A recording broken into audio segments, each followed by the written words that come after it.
Slideshow. Okay, perfect. And before we get started, I would like to talk just a little bit about Network in Action and why we're holding this session.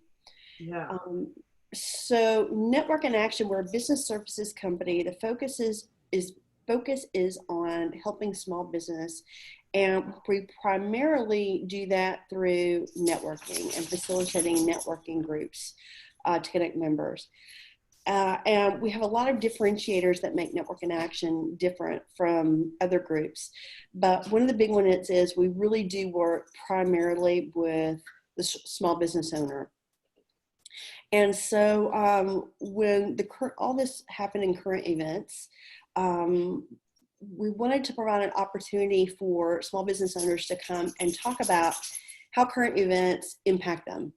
And because being an entrepreneur can be a lonely business. You're out there by yourself sometimes trying to figure things out, and sometimes people have people to talk to, and sometimes they don't. And so we wanted to provide a forum for people to come and share their thoughts and talk to other business owners about current events. And I'm saying current events, and right now what we're talking about is racism in the workplace, Black Lives Matter, All Lives Matter. How does this impact the small business owner? How does it impact your staff, your client base? And so we wanted to provide a forum for people to come and talk about that. And so I invited Tish Times, to join me. So I'm Christina Bell, and I run a Network in Action, or several Network in Action groups here in the Austin area. Tish is in Phoenix, where it's super hot right now. And Tish runs several groups in Phoenix. Tish and I we met virtually probably over a year ago. And then probably February this year, we had a big conference and we met in person. And from the minute I met Tish, I was blown away. Just such a dynamic person, so much energy, and heard about how she's running her groups and was just so impressed. And so I invited Tish to co-facilitate this because, Tish, you've run this several times in the Phoenix area, right? Yeah, definitely.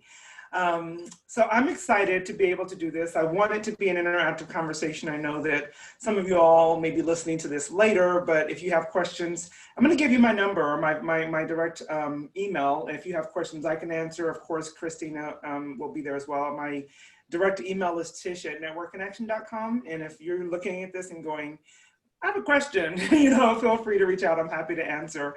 What I was trying to do, Christina, is do my full slideshow.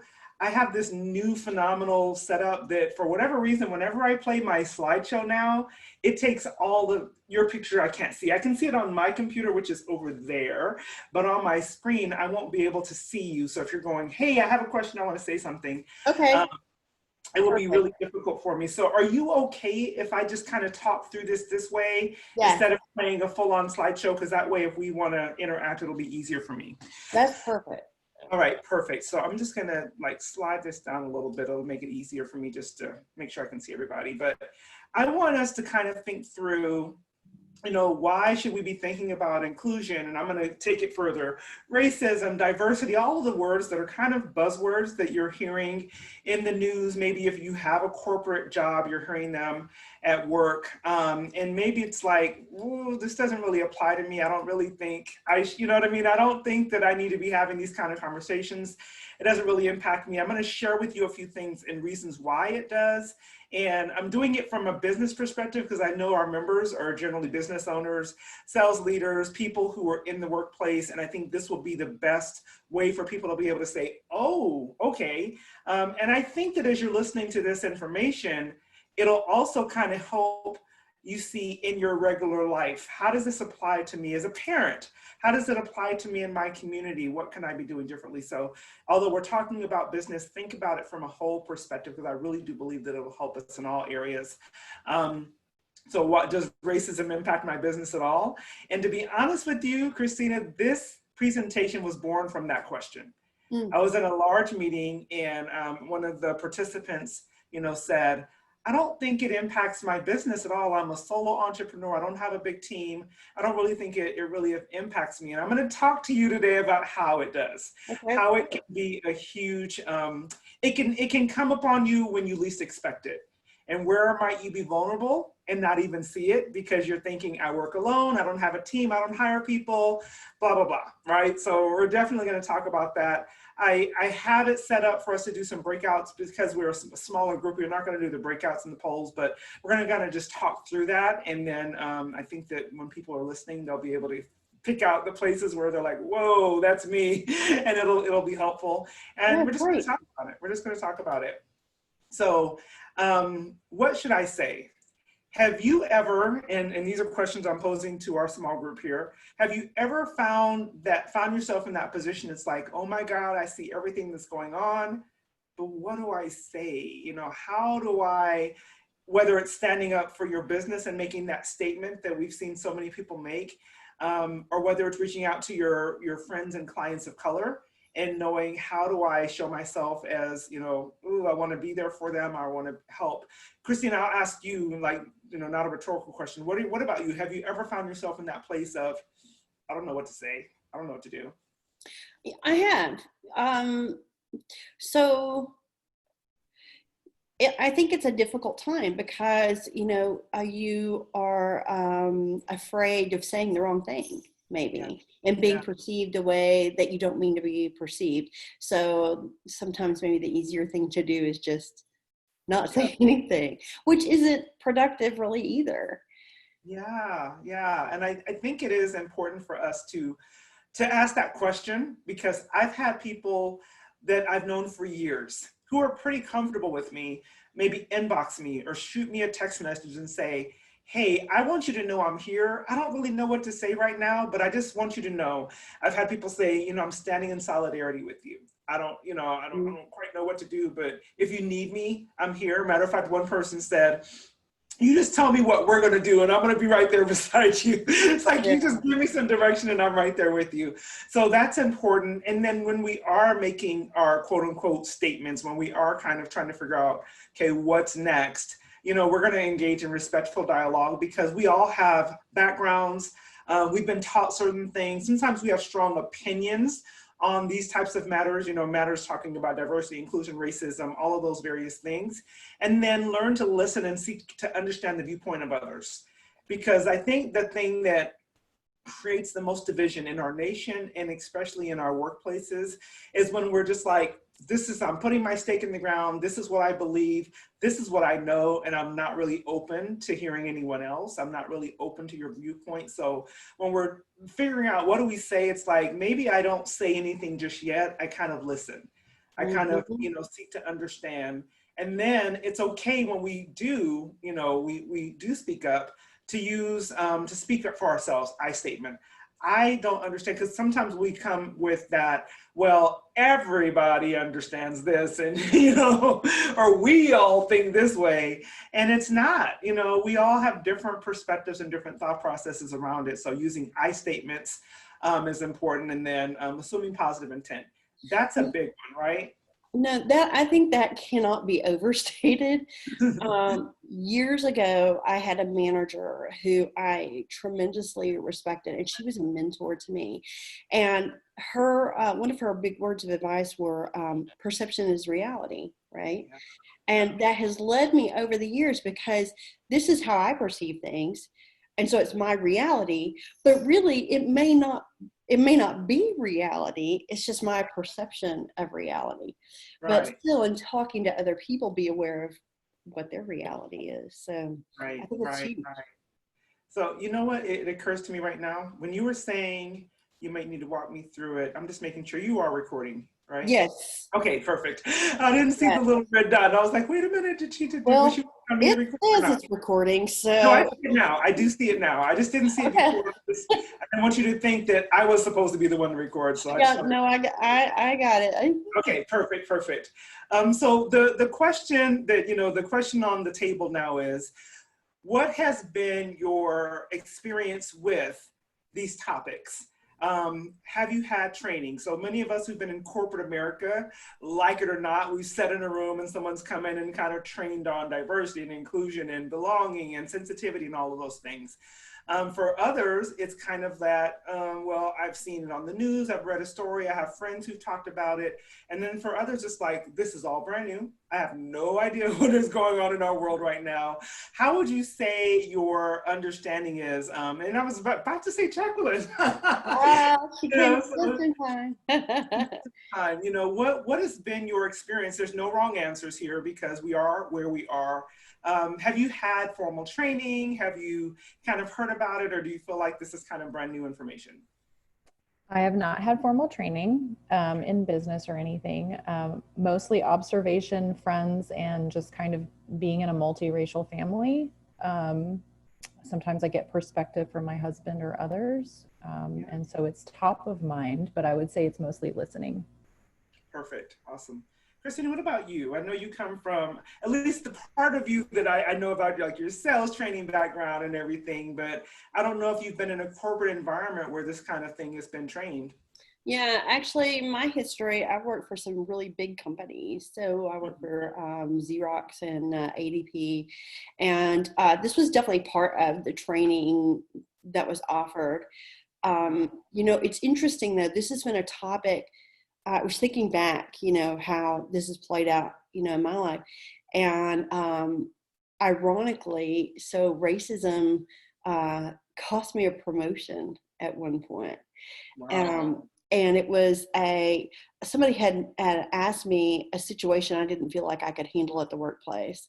And I had said racism. I just felt it was so unfair. And, you know, I thought it was, and anyway, the next opening that came up, it was a manager of a team, but there were a lot of racial issues going on in there. And I knew that they did not pick me. I was next in line for it, but they did not pick me, you know, because of that. And it probably, you know, I probably could not have handled that situation. But it's just ironic, I think, how this topic follows people, no matter what race you are.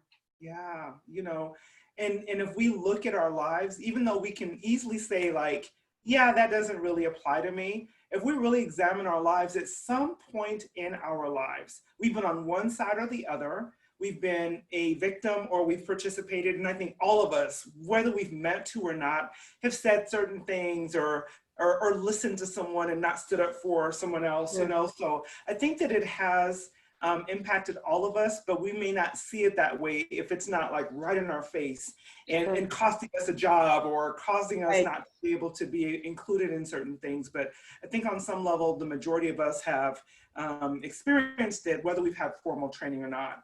So I'm going to share with you all a couple of things just around the case for business inclusion. And once again, the question that was posed to me, you know, several months ago, how does this impact me? You know, this is important information for us to kind of just be aware of. And it's interesting, and I'll just read through some of these, and we've pulled some of this information from various publications that you're probably familiar with. Leaders value and support diversity. These benefits multiply, making diverse organizations more successful on many levels. In other words, when organizations are more diverse, the communication, the conversations are different. People feel like they belong in certain areas where they might not in other areas. A McKinsey study found that financial returns are as much as 35% above their industry medians when they're diverse. They experience higher return on equity and higher income growth compared to their less diverse counterparts. And they have better employee engagement and reduced turnover, employee turnover. So again, when we're looking at larger organizations, and when I say larger, we might mean someone with 5 employees, you know, it doesn't have to be these huge, gigantic companies. But so as entrepreneurs that probably would be the ones participating and listening to this conversation, you might be saying, well, again, how does this apply to me? We may not be hiring people, but let's start taking a look at our groups, the places for networking, right? We have our network and action groups that many of us participate in, the vendors that we're choosing.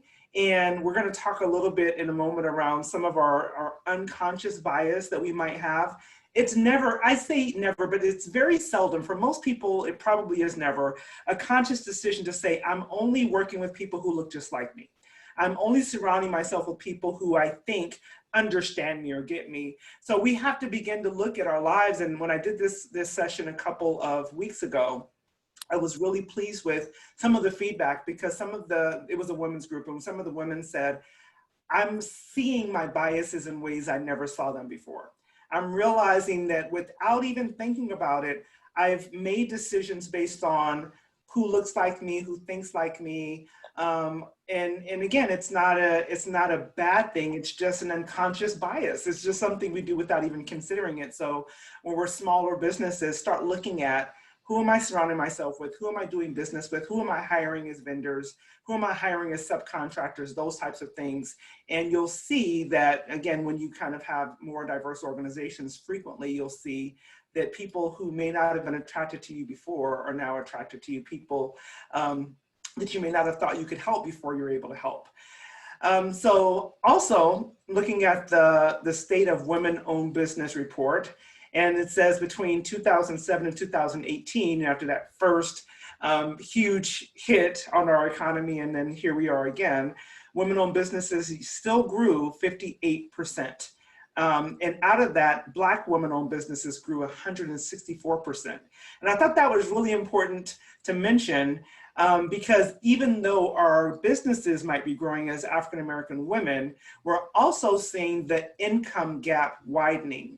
So when there's women-owned businesses, those who are African-American are generally between 84,000 and 66, you know what I mean? We're looking at those numbers compared to 181,000 in 2007 and 212,000.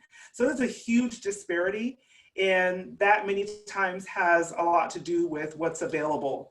I talked with a couple of bankers around this topic who were very clear in recognizing that women of color, and specifically women of color right now, are less likely to get bank loans than women who are not women of color.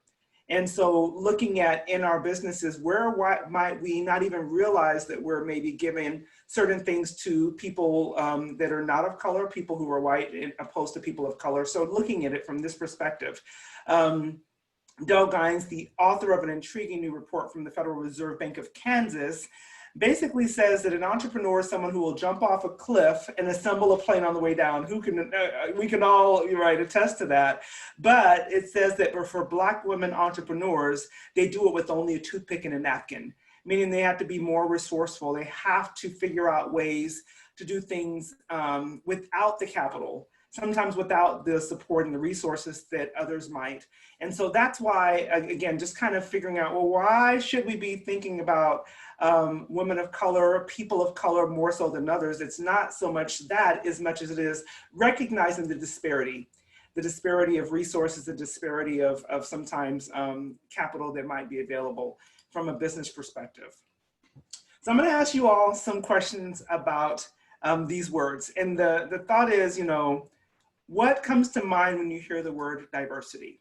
Because again, it's another, and I say buzzword only because it's big in media, it's big in corporate conversations, but many times we just hear it and maybe not embrace what that really means. So can I ask you guys to kind of participate with me and tell me what comes to mind outside of the definition I have here, which I'll read in a moment.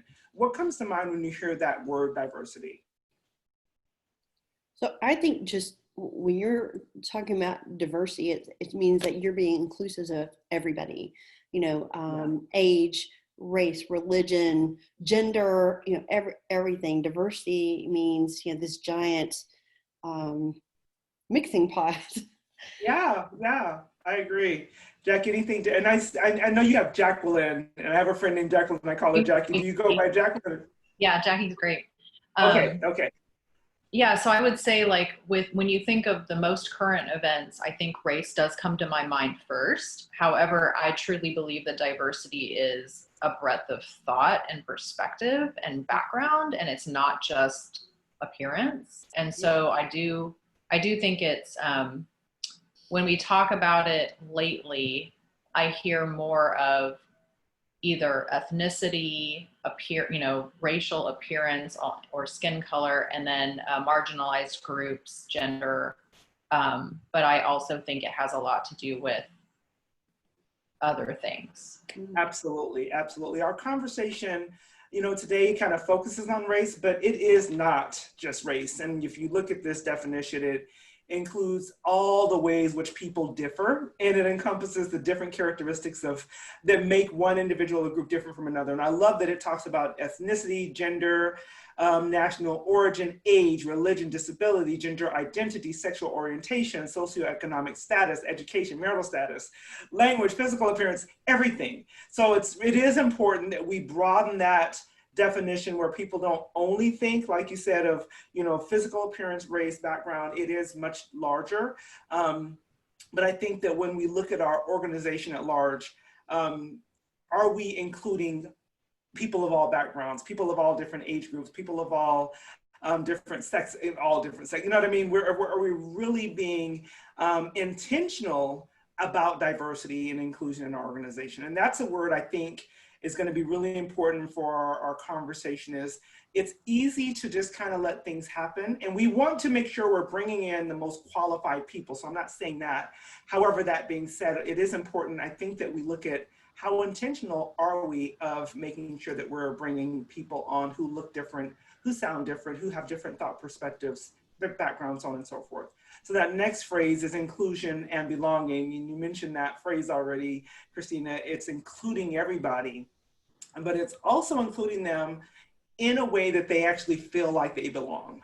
And that's the difference. So in an organization that I belong to, the National Association of Women Business Owners, I lead with a couple of co-facilitators, an organization that's specifically around diversity and inclusion. So we teach on this a lot.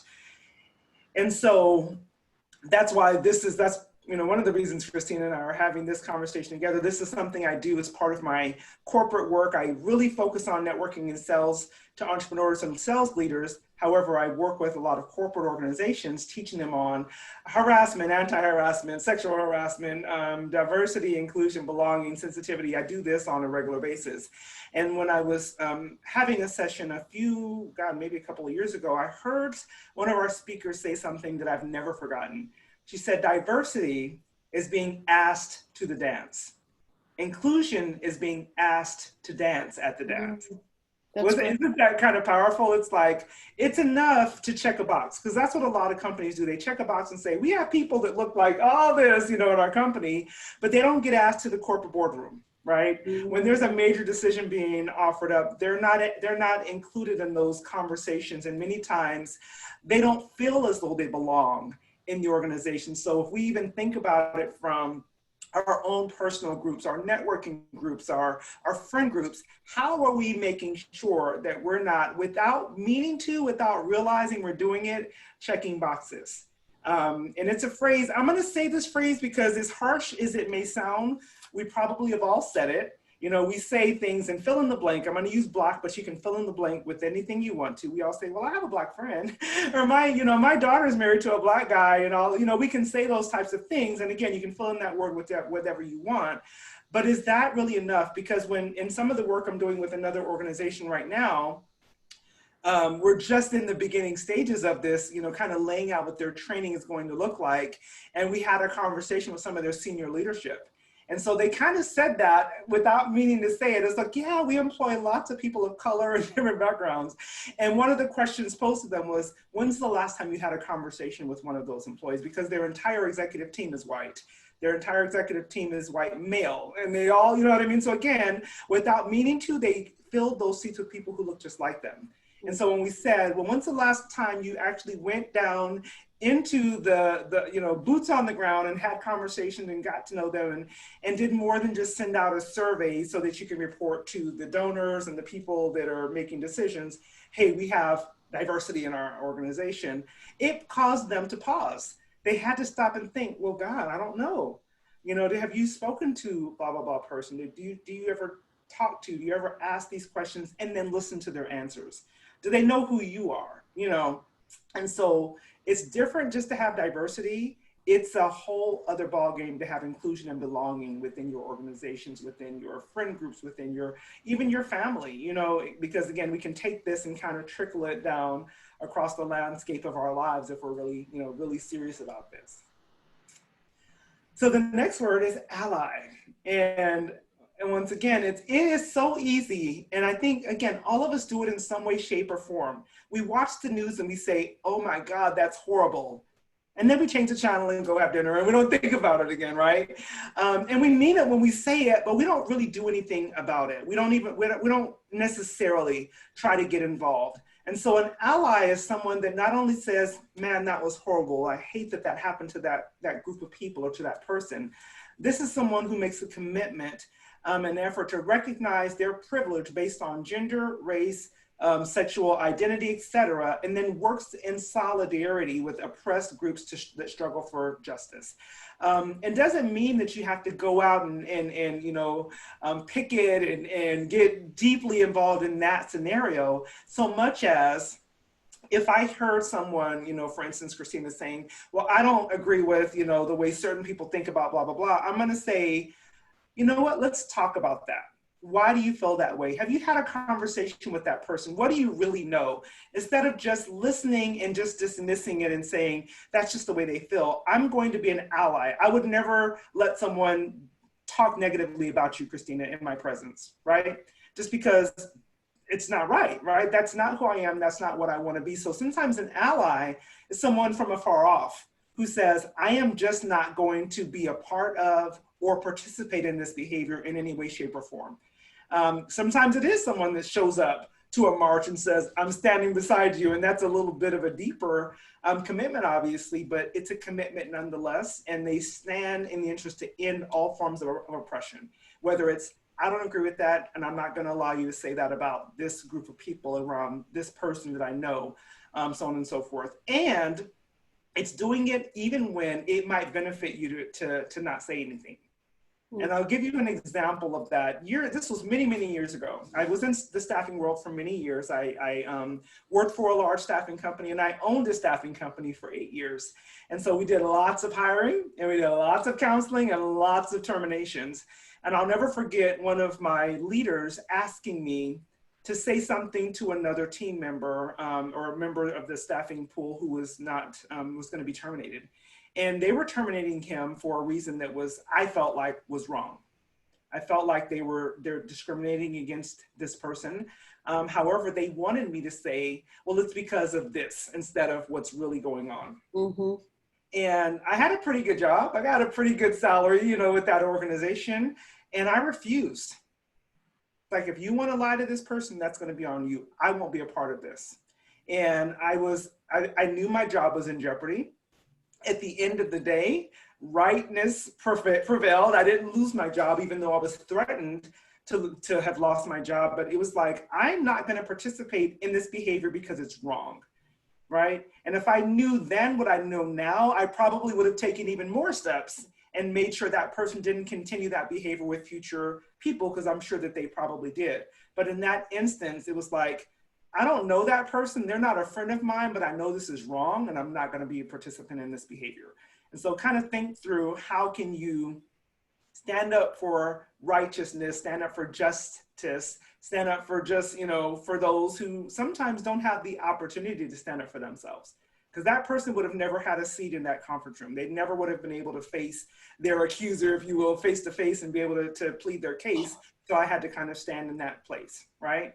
So after all that I've said, as in, you know, that word ally, does it mean anything different to you now, or do you think of it differently? What comes to mind for you? It does for me. I mean, I think this relates to some of the comments you said earlier. I've been struggling with certain actions because, you know, partly because of our challenge with the pandemic. I actually wanted to join some friends and family at some peaceful protests, but didn't feel safe to do that. So I kind of struggled with, what can I do so I'm not just sitting around? Right. And I found myself hesitating a lot and wondering, you know, how can I really provide impact? And I had a couple of friends of color reach out a little bit of conversation, but I don't feel like I was proactive in that. And so it makes me feel like maybe by being an ally, just having a mindset of proactiveness is Right. is good. I have I've had like a mild experience in the past that reminds me of this a little bit. And so I wonder if that relates, where I was at a restaurant and a customer was offended by something that the worker said, which just was something about their order. And in his while he had a right to be offended that somebody was rude to him, he turned it into a racial thing and he made a very offensive racial comment back to that worker. And I went, whoa, I don't know you, but that's not cool. There you go. And it just really offended me that he would say that in front of, other people as well. So I felt like maybe that was my little tiny bit of ally, Yeah. but yeah, this is really helpful to see a definition and to kind of understand where people are coming from when they say that. Yeah. Christine, any thoughts from you? Looking back, right, there are instances where I feel like I was a positive ally, and then times where I don't think I was.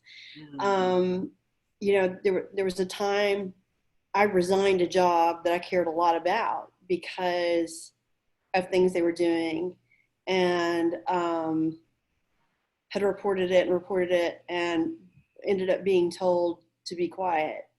And I ended up leaving the job. And then there was another time recently where I was at small get together. We are in a pandemic. Yeah. But where someone said something that I did not agree with, and we left. But I, looking back, and the host knew that was the reason I had left. But maybe that wasn't the right thing to do. Maybe I should have, stood up more and said, I don't agree with that, what you're saying. And so it's sometimes in this circumstance, it's hard to know where to draw the line. I'm glad you said that, because by no means do I want anybody to walk away from this thinking, oh, this is easy. Just stand up for yourself. It is a difficult decision because many times there's things on the line, whether it's our own reputation, maybe it's a relationship, maybe it's a job, right? Maybe it's just the way we're not sure. And I'm like, I want to say something and I don't even know if I should. So yeah, this is by no means an easy decision, and it's not always going to be a comfortable conversation. But I think in order for us to kind of establish, this is where I stand. It's like that line on that chalk, on the ground where we're just like, this is where I decide I'm going to stand. We first have to make that decision that this is what I believe. This is what I'm willing to accept, and this is what I'm unwilling to accept, and then kind of stand on that. So I am so, I'm glad, Jackie, that you were like in the restaurant out loud. My husband has this thing that he says when someone says something in public, you know it's wrong, you have to almost say it out loud back, because we can walk away with that kind of, they shouldn't have said that. We say it to ourselves, but what does that really impact? But again, it's not easy. And again, I'm not telling people to go out and be confrontational. You just want to really determine, what's my end goal here? Is it just to educate? Is it just to, maybe to be an ally to a person that's here and doesn't have a way to speak up for themselves? Because I guarantee you, if that person was, and I'm hoping I'm understanding correctly, if it was the worker who was kind of like, oh, I can't say anything because if I say anything, I'm going to lose my job. They needed an ally in that moment, right? They needed someone to stand up for them. So, kind of just thinking through it, understanding it's a risk. It's definitely a risk, but is it a risk worth taking? The Harvard Business Review talks about that conventional diversity, equity, and inclusion initiatives. They focus on employee engagement and belonging in today's challenges, but these challenges reach beyond just people feeling marginalized in the workplace. People are taking this on. They're dealing with big things right now, and And you'll see in a slide further, we have to then, and I say we mean people of color who feel as though they're being marginalized, then have to show up in a room and say, hi, and put on a smile and continue to do the work. And for instance, one of my members actually in my NIA group shared something in a conversation we had shortly after George Floyd died. We had a conversation similar to this, and she shared something. Mind you, she works for a very large organization that all of us would know. I'll keep them silent for right now just because she works for them. But she said that she was told things without people realizing how it came across, because they normally dealt with her via telephone. And now that we're not meeting in person, you know, this large organization is doing more of these Zoom meetings as well. And she said one of the people reached out to her and said, wow, I didn't know you were Black. And you know, what do you do with that, right? What is she supposed to do with that? And he said to her, you sound white on the phone. And it's like, what does white sound like? What does Black sound like? And you know, and those types of things. And he said he thought he was giving her a compliment as though being Black wasn't enough. And so it's like, there's things, and then she has to continue, because this is all in chat. So now she has to stay on this call and be professional and, you know, grin and bear it, even though she was made to feel like, what does that mean, you know? So it's bigger than what we might have thought of before. Again, we're not going to do a breakout, you know, room today, but, you know, just where are we in our diversity inclusion journey? And I think we've kind of talked a little bit about that already, you know, that we've maybe heard some things, maybe had some training in our larger organizations, but, you know, where are we right now? Let's go back to a couple of definitions here. So this is one, this is the word that I really struggle with, because again, I think we all have bias. We all have biases and we just don't realize it. So we've also heard it as unconscious bias or hidden bias. It's those negative associations that we unknowingly hold.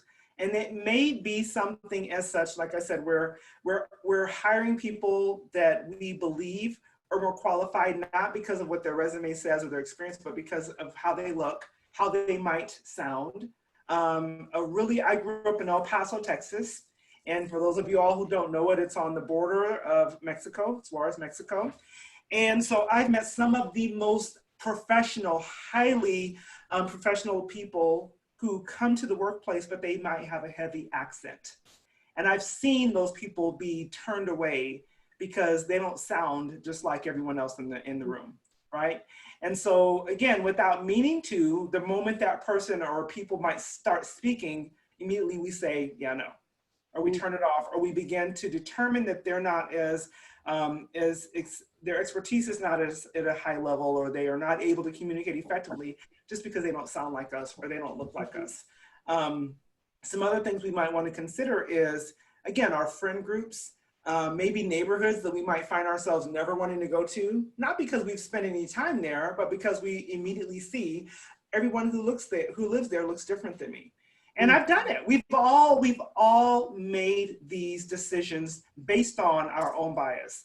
And so start thinking about, you know, where might I have biases that I've just not acknowledged? How might they be impacting how I'm doing business, who I'm surrounding myself with, where I'm signing up, right? Where I'm going. I'm going there because this is the kind of person. Maybe it's a socioeconomic status, and we're saying, well, these people are millionaires like me. These people are six-figure earners like me, you know what I mean? And there's nothing wrong with us wanting to surround ourselves with people that, you know, we're comfortable with, but just make sure that that comfort isn't creating division, isn't causing us to only do certain things because of that bias. So let's talk a little bit about that, because again, I've done it. I know I've done it. I've done it with people of all different backgrounds. So what comes to mind to you? Can you think of a time where this might have shown up for you? Yeah, I mean, I think I'm really aware of it. I try not to shy away from the fact that I have been very fortunate in my life. And I'm a white woman, and I realize, you know, growing up in a decent lower middle class family, I didn't struggle. One thing I've been thinking about a lot, I don't know if everyone does this, but I tend to reflect on childhood a lot. Yeah. and kind of compare today and my mindset today to my childhood. And there's definitely like this progression of awareness of people and awareness of your environment as you age, I think. And so I think about like the friends I grew up with and the diversity of the schoolmates that I had and how that changed over time. And then I have been observing, honestly, in a kind of uncomfortable way, how a lot of the groups that I'm participating in or that I do business in, or my clients that are doing business with me, are kind of the same white men or group of white privileged people. And you know, that I don't necessarily want to say that's a terrible thing, but I'm aware of it more, and I feel like it does make me uncomfortable sometimes, because I start to wonder, you know, is there something I should be making more effort toward to make sure that I am networking with more people, that I am providing service to more people. And when I see statistics like what you shared with us about the gap in loan funding or, you know, wages for Black-owned businesswomen, that's a very appalling figure to me, or a fact that I just wonder, like, what is going on there? Yeah. And so it makes me wonder, like, is there stuff that I have been unknowingly doing because of these implicit biases or these comfort zones that maybe I could change or shift? Right. You know, I'll give you a very real life example of something that's happened to some people that I know here in Phoenix. These are contractors, and there's lots of federal funds available for organizations who employ people of color, who have subcontractors who are different, you know, from different racial backgrounds, so on and so forth. So what's been happening, and again, I've found this out through, you know, meeting with some of these individuals in the rise of all these new conversations, was that they were being approached by prime contractors who the companies for the most part were white males.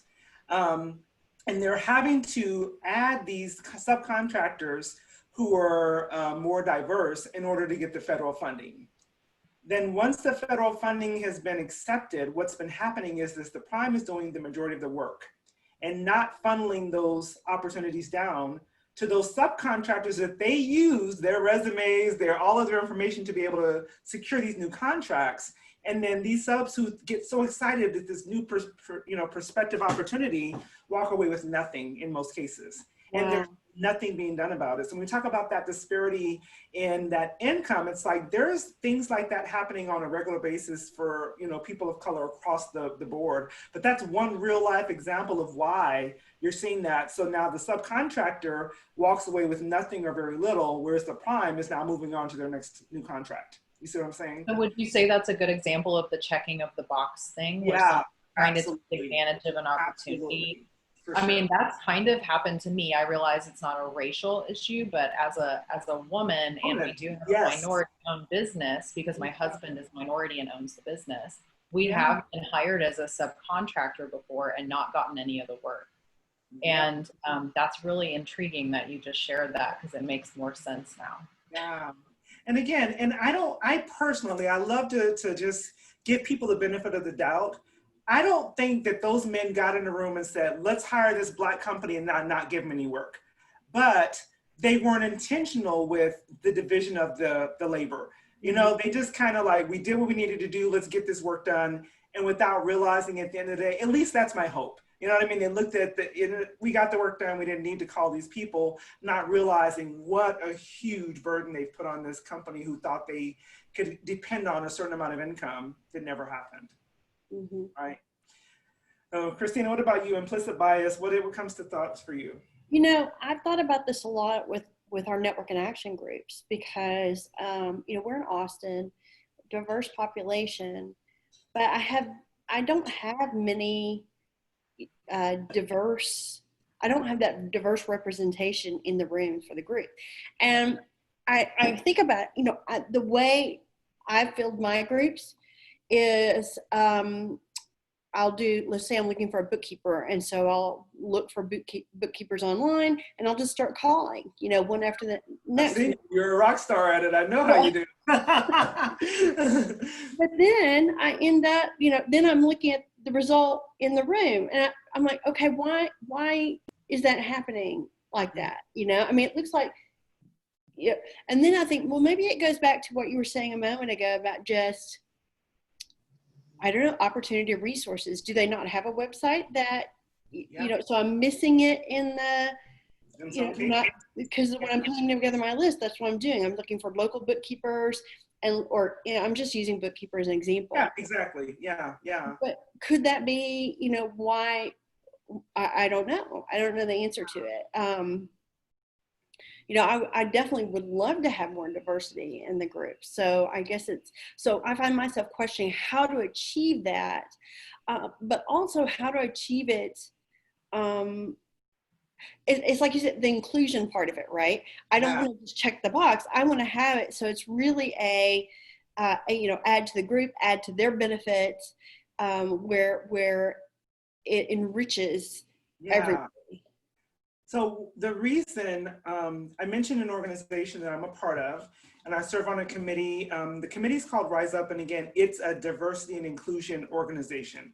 But it's a committee, part of this huge national organization, National Association of Women Business Owners. When I first joined this group, again, they didn't intentionally do this, but I walked in the room and there was no one in the room who looked like me. And without realizing it, again, we have these biases. So let's just say, for instance, without meaning to, if I sit in a room and they say, "Hi, Jane, my name is blah, blah, blah. It's great to meet you. Tell me about your business, blah, blah, blah, blah, blah." So without realizing it, what was happening, somebody would turn to me and go, "Hi, Tish, how are you? Nice to meet you. Tell me about your business. So where did you go to school?" Almost like, how did you qualify to be in this room? Do you really belong here? Again. And so when I got there and I stopped going, there were things like that were happening and I stopped going, and someone reached back out to me, and I'm so grateful because someone said, "We need your presence in this room. We think you're a great asset." And I'm like, I don't really feel comfortable. I don't feel like I belong there. I just don't, there's not only is there no one who looks like me, people without realizing it or excluding me with their comments. And so when we had that very honest conversation, and the order of it may be wrong, but we eventually got to that conversation and we created this organization. We applied for a grant, got the funds, and our entire desire for this group was to intentionally diversify the group. And that was 3 years ago now. And when you walk into that room now, it looks totally different than what it looked when I first started attending. And now this is a maybe 100-year-old organization. This is not a brand new organization, okay? So this was something that we just realized, it's like, this room doesn't represent our city. It doesn't represent business at large, and we have to do something about it. And I say all that to say, there are times we have to be intentional about it. It's not going to happen by accident, because the people in the room are going to probably, without realizing it, they're going to invite people who look like them as well. Sure. And another quick story, Lori. Wait, can we go back 1 second, Tish, before we go? Because there was something on that really caught my attention. And it's something that has kind of bothered me,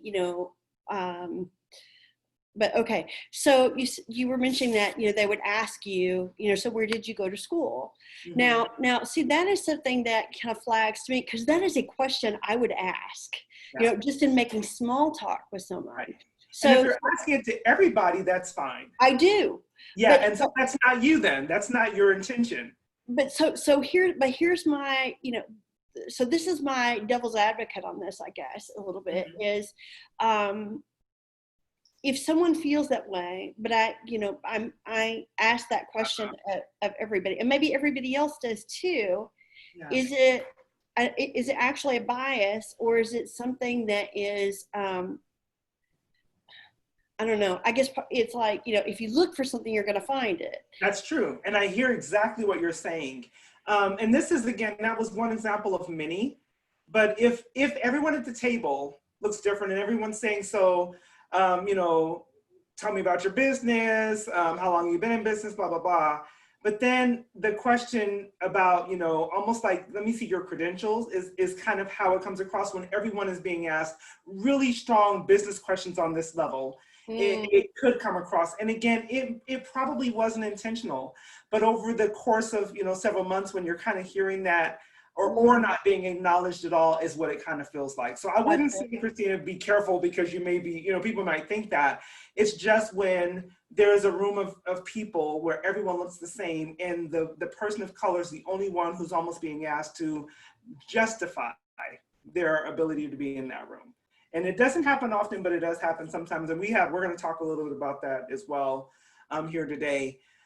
Back to your question about, are the people of color maybe just not showing up on your searches? I'll give you another example. Lori, who's my counterpart with this organization, she mentioned, you know, she said, you know what, I'm wondering if when I look at certain websites, you know, when I have this company who has all this marketing money and is able to build this phenomenal website, then I look at this other one and it's like, Now, mind you, we have to step up to the plate. We have to show ourselves as professionals.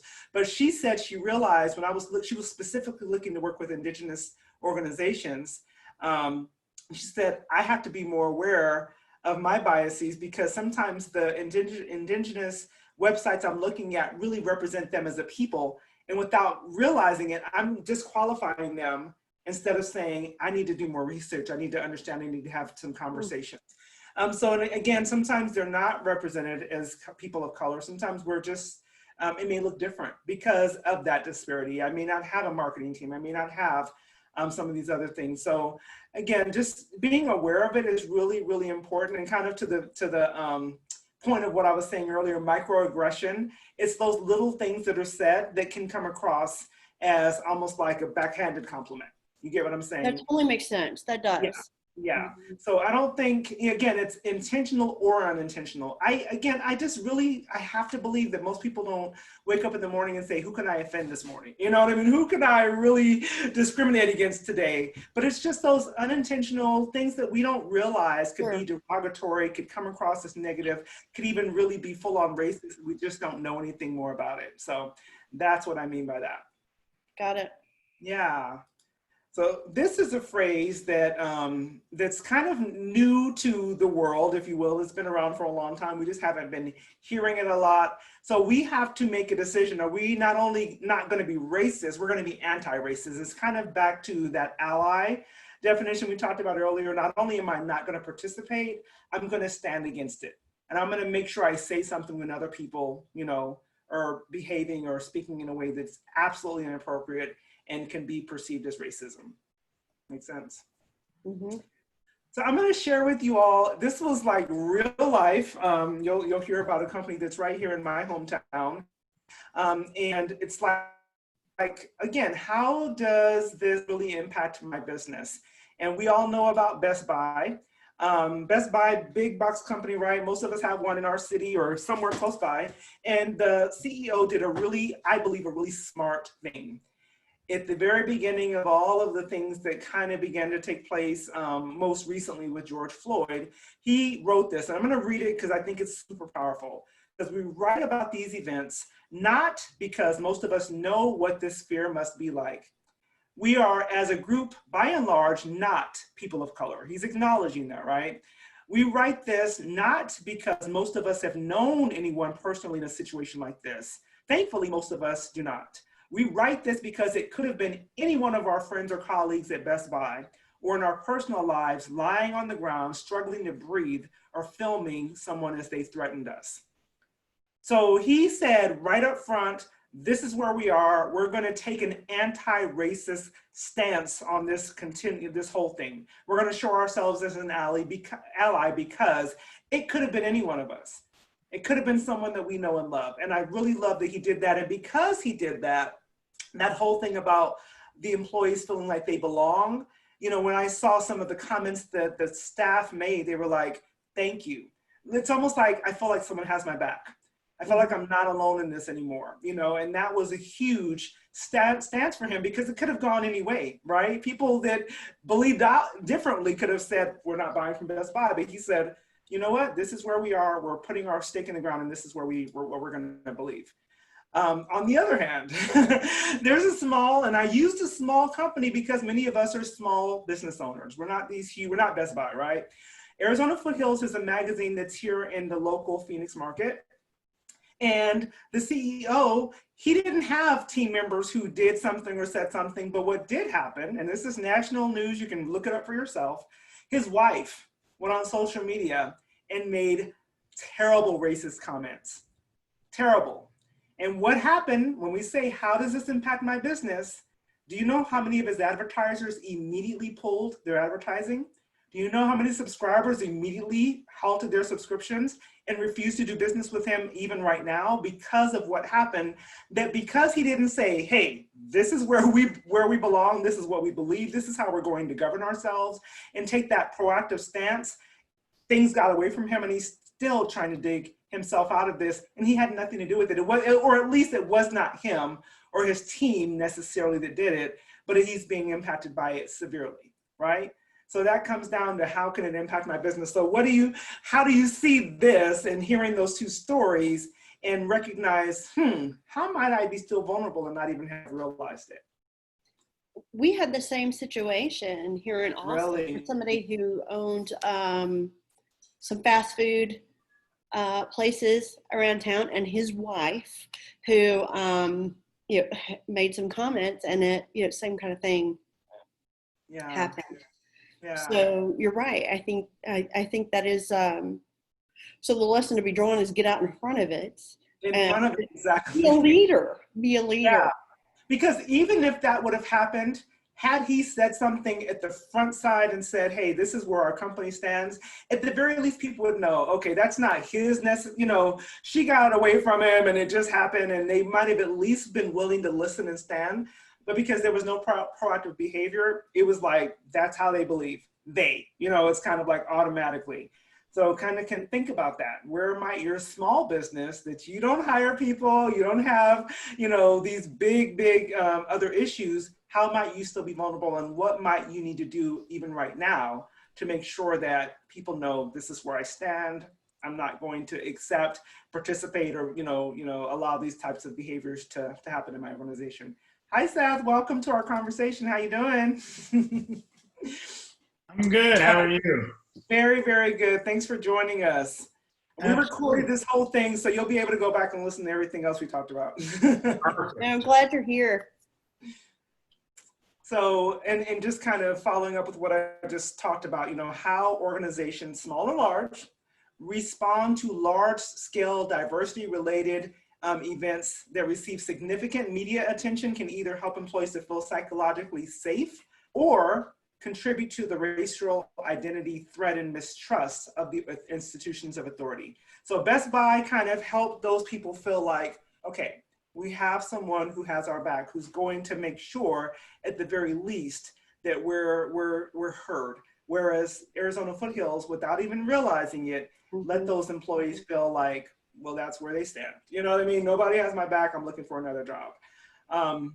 And once again, we're not going to do our breakouts, but given what you've heard about systemic racism, what are some of the things you're thinking about doing as a business owner? And I know it's early to ask because this is all kind of coming at you fast, but I definitely want you to kind of be thinking through it. Like, what might I need to do? Where might I have been kind of, where can I get caught off guard and just don't see it coming? And what can I put in place right now? It might be something as simple as, a statement on your website. It might be something like Christina's doing right here saying, I'm just going to have this conversation to make sure people know, hey, we have to at least be thinking about these things. Maybe it's having a staff meeting if you have employees and saying, what are you thinking? And, let's kind of talk about where we stand as a company. Or it may just be being an ally, like we said before, and making sure that when things do happen, I'm not going to be a part of it, and I'm not going to let it happen in my presence, right? So I want you to kind of take this in. As I said before, as one of my members dealt with this and had to kind of show up to these professional meetings, knowing that she kind of felt differently based on the comments that were made to her at work. Your Black colleagues may look like they're okay, but chances are they're not. And when everything that's going on, kind of feels like it's happening, and you have to kind of grin and bear it. that there's Black men and women in Zoom meetings maintaining their professionalism, biting their tongues, holding back tears, swallowing rage while we endure attacks from a pandemic and police, right? So we need to understand and be mindful. There's a lot going on, and we just kind of have to get through it. So just be aware, be mindful, and there's nothing wrong with having the conversation and saying, hey, are you okay? What can I do at this particular time? And we started with this, what do we say? And being aware that keeping silent for most people, it makes it more difficult. Because sometimes, not always, and I don't think intentionally, but sometimes silence equals agreement. And so we need to be able to stand up and say, I don't always know what to say, but this is where this is where we stand. And I'm just here for you. Martin Luther King said, in the end, we will remember not the words of our enemies, but the silence of our friends. And so that's, again, just an important, I'm going to go through this quote as well. Desmond Tutu said, if you're neutral in situations of injustice, you've chosen the side of the oppressor. So again, sometimes our silence equals our agreement with the injustice that might be taking place. We don't have to know what to say. We don't have to be right. We just have to be there. Right? And many times that makes all the difference in the world. So I just want to kind of end with these kind of questions. What can you and your organization do in your community? And what will promote equity and justice and activate meaningful change within your group, within your organization? And again, within your friendships, your family, what might you consider doing that you maybe didn't consider before or know could make a difference for the people of color in your life? Where might we be seeing biases we didn't see before? There's nothing wrong with that. Even if you don't know how to change them, it's just like sometimes just being aware, it allows us to think differently, allows us to hear things differently. So Christina, I hope that this information has been helpful, and I hope that you all have enjoyed this time. What questions might be coming up for you? And if you don't have any, I'm going to hand it back over to Christina. I do have a question, Tish, if I can. Yes.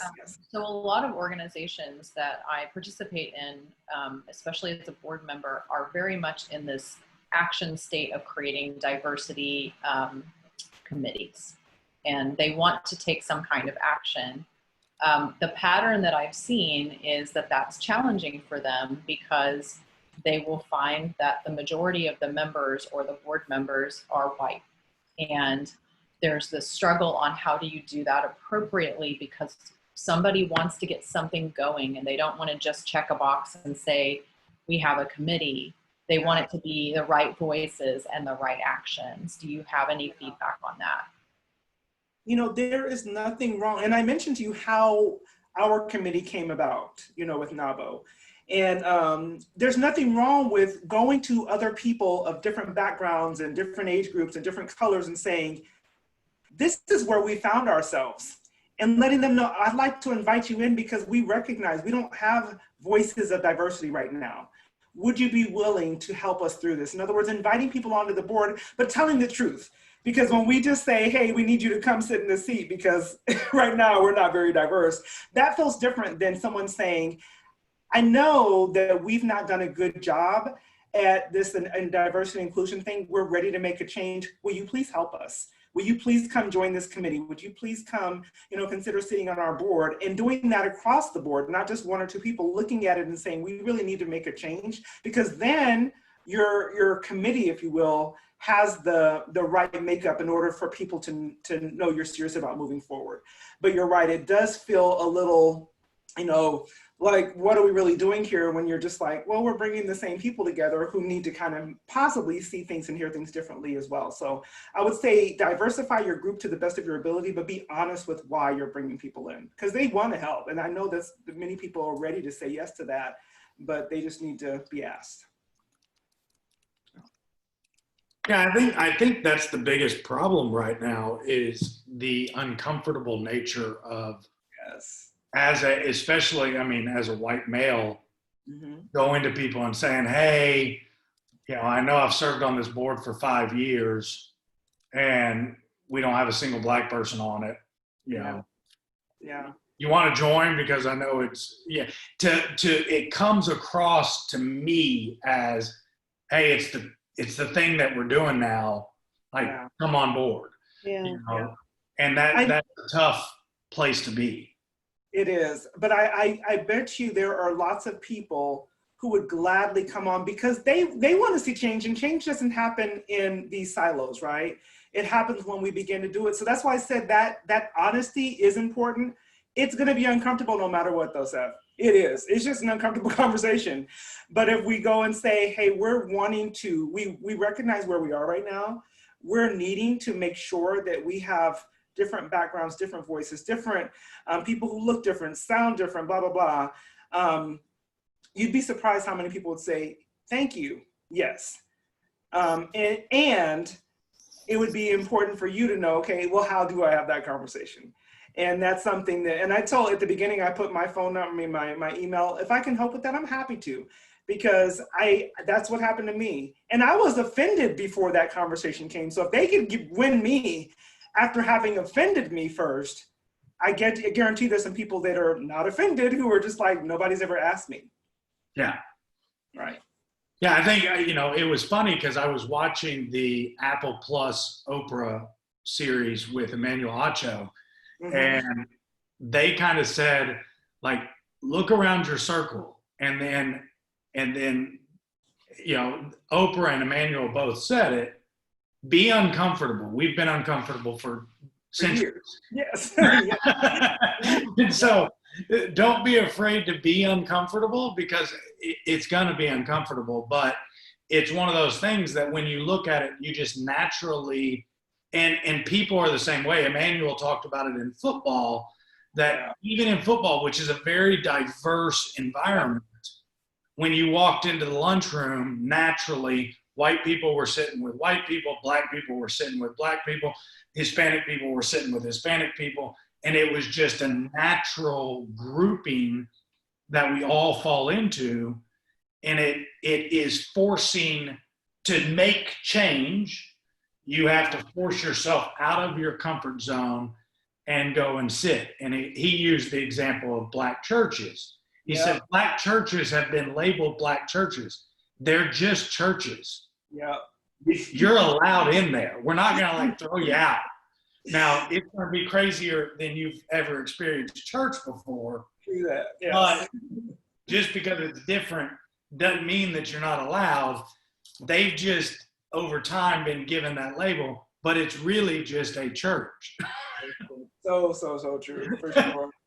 Absolutely. And I think, again, and that's the word of the day, being intentional. So I'll tell you what, I've had other Black business owners contact me and ask me, how did you get such a diverse group of clients? I did it on purpose. That's it. I did it on purpose. And so it doesn't happen, for most of us, it does not happen by accident. And that's the most uncomfortable thing, but you have to be very cognizant of, okay, I'm building a group of people who can all work together, but they don't all have to look alike. And so I've done it over years. And if you go back and look at all my Facebook pictures for years, you'll see my business retreats, they all are very diverse. And it was something many years ago, I just decided, it's like, I love all people. Why wouldn't I go out and make sure I'm recruiting different types of people and asking them to be my clients and working with them in my networking group? So it happens on purpose. I have a question. I'm thinking about this. We were talking about the disparity of resources, right? For particularly for people of color or maybe any minority, and because I'm thinking again about my networking groups, and maybe part of the deterrent is the financial investment for the groups. So I don't know. I would love your input on if you think that maybe. Depending on the length of time they've been in business, that could be across the board. But I would probably say that's probably not always going to be the case. In most cases, it's not. Many times they'll either walk in and feel like I felt when I walked into my group. Or number two, many times they're just not asked. And so think about this, and I don't want you to answer this. I just want you to think about it. When's the last time you had a conversation with intentionally inviting someone into your networking group, your business, your friend group? You know what I mean? So I would dare say, because my group is probably 50-50 right now, meaning Black people and then people from all different kinds of other colors, you know what I mean? Maybe 60-40, but nevertheless, all of those people had the resources to come in, but I asked them. You understand what I'm saying? And I don't think they said yes to me just because I'm me, because Kim, who's my counterpart in Phoenix, has a very similar group as well. And she's been a part of my group for a long time, so she's seen it. And I think that it was just like, we, without realizing it, kind of gravitate to what we're used to. And so I would say ask, because I guarantee you in Austin, there's lots of people of color and different backgrounds who are financially able to join the group. So then I'm going back to my initial, where I'm going from, pulling my list online, and I just go to the next person in line, so I'm looking for advice on. So apparently I'm not being as effective as I would like to be. Do you have any other suggestions to help?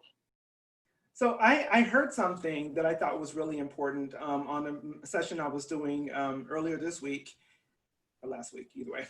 And one of the answer to that very question was, it's almost like if you want to attract people from certain backgrounds, you almost have to go to where they are. You know what I mean? So kind of look at your Black chambers, look at your Hispanic chambers, look at the places where it's a great idea. Backgrounds are already congregating, and go, create relationships there. That's a great idea. That's, I said, that word intentional again. It's kind of like, I'm not going to wait and see who comes across my path. I'm going to go across theirs. Yeah, that's a great idea. That's a good point, because I have been haphazardly intentional, I guess probably would be the best description of it. But it's almost like, am I just not seeing it? Am I blind to? I network probably more than 90% of the people out there. I network in chambers. I network in foundation groups. I network at just freaking down the street. I'll talk to anybody and everybody. Right. And part of it is Williamson County, Round Rock, Georgetown, where I live, is primarily a white community. There's not anything about that. But I just see very few Black business owners out networking. And so is there a reason behind that? Is it because it's a white community, they don't feel comfortable, so they go to Austin, where there is a Black chamber, and they feel comfortable, and so I need to go there to interact, to say, hey man, it's safe, like, come on. Yeah, come on down, yeah. And that may be a large reason for it. Of course, I'm not in your community, so I can't really answer for sure, but I know that when I first got here, I was literally like, I don't want to go to places because this is where all the Black people are hanging out. I don't want to go to place, so I had to kind of cross. And from where I live, I drive an hour and a half to go network to different places just to find that diversity. So I would say, yes, you would. And, talk about it. Talk about the fact that you want to diversify your group. And that's an uncomfortable conversation in and of itself.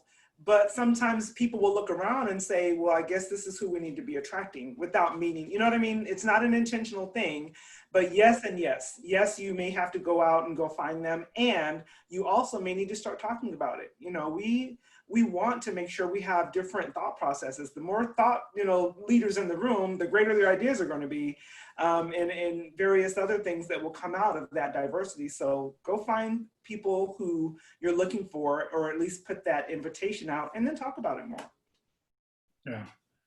Yeah. So, well, Christina, this has been fun. I'm so glad we got a chance to do this. I tell you, it's really been great. And I love the fact that we've had such good dialogue, even with our little small group, we brought up some really good issues, and some, I think some of the challenges that, even having good intentions, maybe not being as impactful as we could be, even with those good intentions. Yeah. So I appreciate your time. Scott, do you have any other questions or comments you want to add in? I'm good. No, I apologize that I was late. Somehow it got on my calendar wrong, and so I hate that I missed it, but I'll watch the recording. I wanted to see the thing, but thank you for doing this. I know coming on out of your own area, I love that you're in Arizona, correct? Yes, in Phoenix. So my brother lives in Gilbert, so I love the Phoenix, Arizona area. Yeah. If you have any businesses that need consulting, let me know. I'll come there and so I can see my brother and talk to the client. There we go. There we go. I'm down with that. I like it. For sure. Well, Trish, thank you. Tish, thank you so much. And I really do appreciate you making time to come and to have this conversation with us. And I just think it's so important. And so I value your experience and your knowledge. And you know, I also want to commend you because you have put yourself out there so many times that you now seem comfortable with it, you know, and handling these different situations that come. And I think that just really shows how much effort you have put into, you know, being uncomfortable so that it becomes comfortable. And I appreciate that. Real quick, let me tell you how I got forced to be more comfortable with this. Because I have a contract, I've had it for many years with a company where this type of training is all I do for them. And they're a large like utilities organization, and the majority of their people who are on the ground doing the work, in some of the small towns probably close to you, I know I've been to some of the locations close to you, I like drive or fly into like Dallas and drive 2 hours, these little tiny cities, to be really honest with you, where someone like me doesn't show up very much. And I go into these rooms, and not only I'm the only Black person, I'm the only Black woman. And then I got to teach them about something they didn't want to come here in the first place. Right. And I started doing that almost 8 years ago. And I've had people tell me in the middle of the room, you don't belong here. I don't want to hear what you have to say. Wow. And, you know, at the end of the day, I had to figure out, am I going to make a difference? And what's happened over the years, they kept bringing me back because the impact, once I got past all that, the impact was made and people had these great reviews afterwards going, wow, I never thought about that. And now I'm thinking differently. That's fantastic. So it's been a journey, but I love doing it because if we can get past all the uncomfortableness of it, we can make a real impact and change together. That's fantastic. Thank you so much. You're so welcome. It really So is. have a wonderful rest of your day and a great weekend, okay? You too. I appreciate you. And you as well, Christina. I'll see you Monday. Bye-bye. Bye.